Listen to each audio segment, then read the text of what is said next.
문재인 대표가 혁신기구에 이어서 이번엔 새정치내 차기 대권주자 모임을 추진한다고 합니다. 자, 어떤 이야기인지 왜 이런 모임을 추진하는지 궁금한데요. 천상철 차장과 함께 또 자세히 알아보겠습니다. 천 차장, 네. 일단 왜 이런 모임을 만드는지 궁금합니다. 이름이 희망 스크럼? 네. 이거 무슨 뜻인가요? 2028 전당대회 때 문재인 대표가 이미 한번 얘기했었던 얘기인데요. 예. 그 희망, 그러니까 대권 주자들을 모아서 이 사람들로부터 어떤 당의 운영에 대해서 또 조언도 듣고 앞으로 대권 주자를 키워나가서 당의 어떤 핵심으로 삼겠다. 뭐 이런 비전을 담은 내용이 희망 스크럼이라고 할 수 있는데 스크럼을 짜서 이렇게 한번 공고한 모임을 만들어 보겠다 이런 내용입니다. 근데 거기에 들어가 있는 사람이 이제 문재인 본인도 있고요. 문재인 당대표도 있고, 박원순 서울시장, 안철수 의원, 그 다음에 안희정 충남지사, 김부겸 전 의원 등이 희망 스크럼의 자천타천으로 멤버가 될 것으로 예상이 되고 있습니다. 문재인 대표는 이 5사람을 사실상 보고 있는데 차기 대권 주자로. 근데 본인들의 반응이 이제 조금씩 조금 다릅니다. 예. 박원순 시장과는 어제 만났기 때문에 순망치안이라는 표현을 써가면서 그런 얘기하면서 수락을 사실상 했고요. 그다음에 안철수 그럼 의원은 어떻게 됐느냐? 사실상 거절한 것이 아니냐? 나에게 공식적인 제안이 오지도 않았고 나에게 뭐 구체적으로 상의를 한 적도 없다 이러면서 사실상 거절한 게 아니냐는 평가가 나오고, 안희정 지사 같은 경우는 아직 설명을 듣지 못했다. 좀 더 들어봐야겠다. 그다음에 김부겸 전 의원도 답변을 아직 내놓고 있지 않습니다. 이런 상황인데 어쨌든 문재인 대표 새누리당에 비해서 새정치연합이 강점을 갖고 있는 분야는 대권 후보들이 많이 있다는 거 아니겠습니까? 근데 김무성 대표 같은 경우는 그런 어떤 그 당의 약점을 파악을 하고 김문수 보수혁신위원장을 영입하고 오세훈 서울시장도 나름대로 역할을 주고 또 뭐 홍준표 경남지사 같은 경우도 뭐 대권 후보에 이름을 올리는 등 나름대로 대권 후보를 진용을 짜서 새누리당을 이끌어보겠다는 그런 마음을 갖고 있었는데 새정치연합에서는 그런 움직임이 없었지만 이번에 그 모임을 만듦으로써 한번 당을 새로 한번 국민들한테 관심을 좀 받아보겠다. 뭐 그런 내용이죠. 선의의 경쟁을 통해서 비전도 제시하고 그 비전을 통해서 국민들의 관심을 끌어모아서 정권을 한번 바꿔보겠다. 이런 의욕을 갖고 희망 스크럼 출범을 시키려는 것 같은데, 자, 지금 각자의 생각들이 다 달라서 문 대표의 뜻대로 이 모임이 이루어질 수 있을지 궁금합니다. 문 대표, 어제 이 모임과 관련해서 직접 목소리를 냈는데요. 한번 들어보시겠습니다. 우리 당의 그 혁신을 위해서 희망을 좀 드리고 있는 분들, 우리 함께 또 힘을 모아 나가는 것이 매우 중요하다라고 이걸 같이 했습니다. 지난번 안철수 대표를 만났을 때도 의논했던 일인데 함께 또 만나서 또 의논해 나가기로 그렇게 뜻을 모았습니다. 앞으로 더 그렇게 넓혀 나갈 수 있을 거라고 생각합니다. 자, 제일 궁금한 거는 사실 천상철 차장, 안철수 전 대표가 왜 거절했는지 이 부분이 저는 좀 제일 궁금해요. 그러니까 박원순 시장은 당이 잘 돼야 나도 잘 된다 이런 취지로 수락을 한 건데 거절한 이유, 나한테 연락이 안 왔다는 이유만으로 거절하지는 않았을 것 같습니다. 일단 안철수 의원은 저희 채널A와의 통화에서 뭐 이렇게 얘기를 했습니다. 박원순 시장과 한번 보자고 한 거지 안희정 지사와 김부겸 전 의원의 참여 얘기는 없었다. 희망 스크럼을 만든다면 최소한 목적이나 권한을 정리하고 참여자들한테 요청하는 게 순서지 않겠느냐. 나한테 요청하지 않았기 때문에 나는 아직까지 참여할 의사가 없다. 이렇게 얘기한 건데 지금 최근에 일련의 과정들이 물론 저번에 그 인재영입위원장 자리도 고사했지 않습니까? 계속해서 문재인 대표가 뭔가를 주도하고 본인은 끌려가는 그런 모양새가 본인 생각으로서는 내가 이게 문재인 대표한테 오히려 이렇게 속하는 예속되는 그런 쪽으로 가는 게 아닌가. 그래서 거기에 대해서 거절을 한 것이 아닌가. 그러니까 문 대표가 주도하는 어떤 그런 구도, 그 안에 내가 들어가 주지는 않겠다. 쉽게 들어가 주지는 않겠다. 본인이 주도하는 걸 하고 싶어 하겠죠.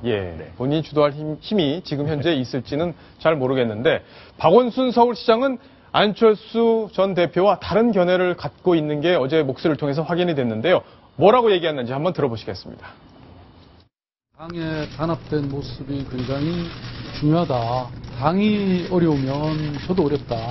또 대표님이 어려우면 저도 어렵다.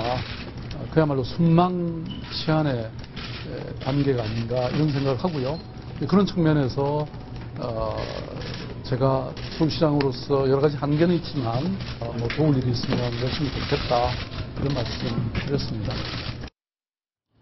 박성원 논설위원. 네. 저 얘기를 들어보면 당이 어려우면 저도 어렵다 이런 얘기가 있습니다. 네. 근데 사실 서울시장이 서울시의 정책을 펴는데 지금 새정치민주연합에서 어려울 경우 박원순 시장에게도 어려움이 있고 부담이 되고 이런 게 실제로 연관관계가 있습니까? 아니면 대권 주자로서의 어떤 생각을 갖고 있기 때문에 당이 어려워지면 본인도 어려워진다 이런 얘기를 한 건가요? 뭡니까? 후자가 더 가깝다고 봅니다. 예. 서울시정을 펴는데 그 소속 당이 어렵다 그래서 직접적으로 어떤 그 행정을 펴는데 어려움이 온다기보다는 그 어떤 새정치연합의 지지도가 추락하고 흔들릴 경우 본인도 대권 주자인데 명색이 그 본인이 뭐 출마한다고는 안 했지만 그 너도 알고 나도 알듯이 다 대권 주자인데 이 당 자체가 흔들리면 어떤 본인도 앞으로 어려워지니까 사실은 근데 그 다음에 더 하고 싶은 얘기가 있는 것 같습니다. 뭐죠, 그게? 이 당이 지금 문 대표가 흔들리는데 문 대표가 흔들릴 경우 굳건한 대안이 여기 서울시에 내가 있음을 지지자들이 잊지 말아 달라라고 하는 차원에서 그러한 제안에 대해서 박원순 시장으로서는 거절하지 않고 오케이 나도 그 분명하게 그 클럽에 나도 분명한 주주로서 나도 지분을 행사하겠다 이런 생각인 것 같습니다. 자, 저 모임에 들어갔다는 것 자체는 일단 대권에 대한 관심이 있다는 거를 그렇습니다. 간접적으로 또 드러나 있는 행동일 수도 있을 텐데 전우책 변호사 어떻게 보셨습니까? 박원순 시장이 순망치안이라고 한 거예요. 그 본심 드러낸 겁니다. 본심을 드러냈다. 순망치안이 뭡니까? 진나라가 옛날 열국제 나오거든요. 이 사마천 사기에 나오는 건데 진나라가 괭나라를 치려고 하니까 우나라의 도움을 받아야 되는데 예. 이 우나라는 육촌이에요. 그 우나라에게 도와라 이러니까 우나라 신하가 우나라 왕에게 얘기를 합니다. 이게 괭나라 없애버리면 당신도 죽는다. 이 입술이 없어지면 당신도 죽는다. 그래서 나온 얘기가 입술이 사라지면 잇몸도 시리다는 거예요. 순망치안이거든요. 그게 뭔가 하면 문이 공격받으면 다 똑같은 진노계가 아닌데 문이 공격을 받으면 자기도 공격을 받게 된다는 거예요. 예. 예, 그런데 지금 5인 희망서 그림 있지 않습니까? 여기에 비인호계 호남 세력이 없습니다. 지금 호남 세력에 차기 주자가 없잖아요. 그러네요. 이게 문재인 대표로서는 호남을 자연스럽게 탈당하지도 못하게 하고 신당도 못 만들게 하고 끌려오게 만드는 아주 좋은 아이디어다는 거예요. 아, 그래요? 예, 그런데 제가 장담하는데요. 이 희망 스크럼 하게 되면 문재인 대표는 망할 겁니다. 왜 망할 것이냐? 드라마 없는 야당이 되어버리거든요. 예. 야당의 생명은 드라마에 있어야 되는 거예요. 드라마로 대표를 만들어내고 드라마로 다음에 차기 주자를 만들어내야만 차기의 권력이 옵니다. 그런데 드라마 없는 뭐 이걸 하게 되면 이 희망서 그리면 결론이 뭐겠어요? 저는 빤히 보이는데요. 이러면 드라마가 없어져버리면 결국은 문재인 대표도 아주 시시한 삼류 드라마의 주인공밖에 안 되는 거예요. 예. 자기를 점점 더 왜소하게 만드는 그런 아이디어입니다. 자, 지금 전원책 변호사 말씀을 제가 듣고 나서 다시 한번 이 5분의 면모를 보니까 고향이 다 그렇습니다. 부산, 경남, 부산, 충남, 그죠? 여긴 대구. 예. 이 야당의 호남이 지금 한 분도 안 계신 부분, 이 부분도 좀 관심 있게 볼 부분이 있는데, 자, 일단 지금 이들 5명 중에 이 3분의 속내가 뭔지 그게 가장 궁금할 것 같습니다. 시청자 여러분들이 궁금하신 이 속내 지금부터 저희가 또 자세히 분석을 해드리겠습니다.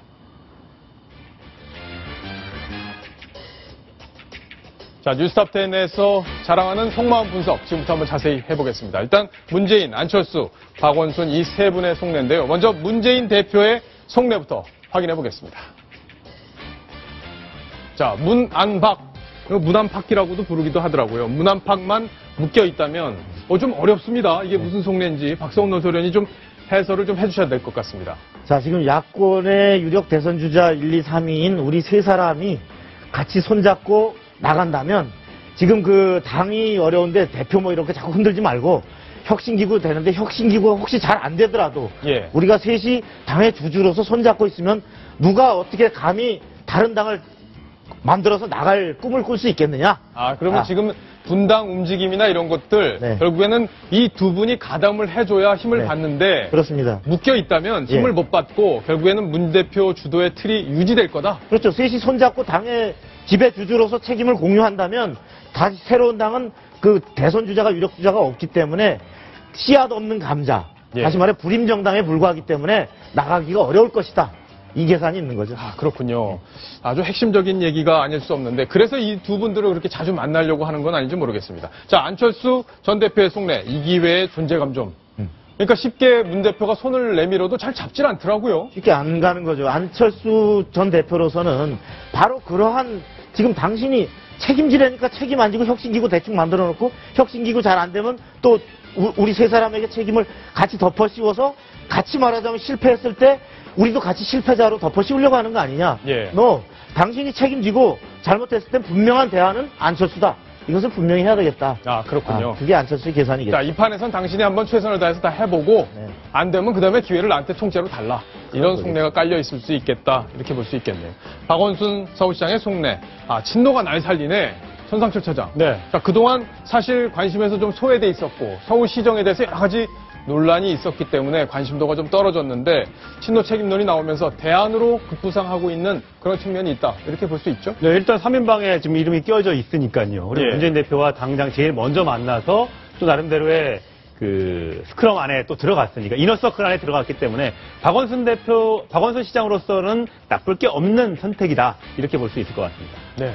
자, 두 번째 속내, 각자의 속내 빠르게 한번 또 확인해 보겠습니다. 자, 문재인 대표, 대선 후보 아무나 하나. 자, 이 두 분이 아무리 세력을 키워도 당내 세력, 결국엔 경선이라는 문을 통과해야 되는데 이 문을 통과하기 위해서는 세력을 가져야 되는데 그 세력이 없기 때문에 대선 후보 아무나 하나. 그리고 친노에게 2017년이 있을까 하고 생각할 수 있는 안철수 전 대표의 생각. 그리고 마지막으로 박원순 시장의 친노의 현실적 대안. 누구게 이렇게 물어봤는데 본인밖에 없다 이렇게 생각을 한자가 하고 있는 것 틀렸네요. 같습니다. 예? 한자가 현실적 예. 대안. 죄송합니다. 대안인데 누가 이랬을까요?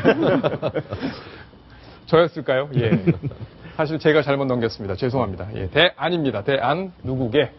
자, 속마음까지 저희가 분석을 자세히 해드렸습니다. 정치권 이야기 내일도 저희가 또 자세히 준비하겠습니다.